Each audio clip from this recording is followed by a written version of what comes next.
Oh, hello and welcome to another fun-filled edition of Adam's Music Box. Now, BJ Thomas has always been one of my favorite singers. He's got an incredibly distinct, low, almost Elvis-y, Roy Orbison-y type of voice, but he's him, and he's very clearly vocally identifiable. And while not necessarily as prolific as some of the singers of that generation, he is in the sense that he achieved success across genres that were considered relatively different. Now, his first major album came in 1968, and this was called On My Way, and it was mostly covers of well-known songs from the rock and pop world. He did a version of The Doors' Light My Fire that was very much in the acoustic jazzy style of Jose Feliciano's great and well-known cover. But it's really good, and he puts a very interesting take on it. He also does a version of the standard Smoke Gets in Your Eyes and a version of Sandman. So we've got great American songbook songs, we've got rock songs, and we've got a song by Mark James that he really put on the map as his first breakout single, Hooked on a Feeling. Really, really great song.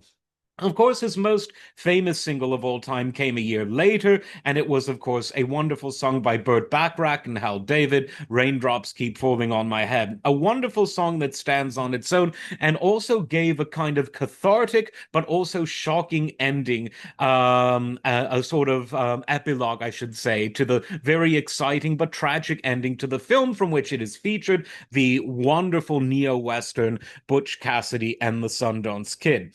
Now, a lot of people tend to forget about Thomas after that, but he continued to release albums subsequent to that, particularly in the country world. His reunion album from 1975 was all sorts of country hits, but with a bit of rock as well. There was Crying, the wonderful Roy Orbison song that featured there.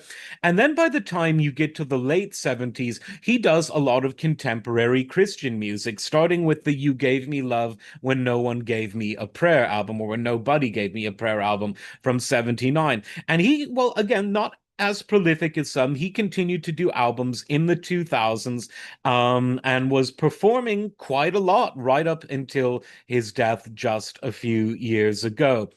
Now, I think he'll be remembered as someone who sung on songs that became an indelible part of the pop culture, particularly Raindrops Keep Falling on My Head. It's one of those songs that's so well known, even if you don't know BJ Thomas by name, even if you couldn't recognize his face, you know the voice, you know the song, you know that quintessentially Burt Bacharach style of writing and arrangement. It's one of Burt's best songs, and he's had a lot of best songs, but it's certainly one of his best. But dive a bit deeper into the BJ Thomas catalog, and I think you'll be surprised at just how good his lesser known works are. As always, like, subscribe, and we'll see you next time. Take care.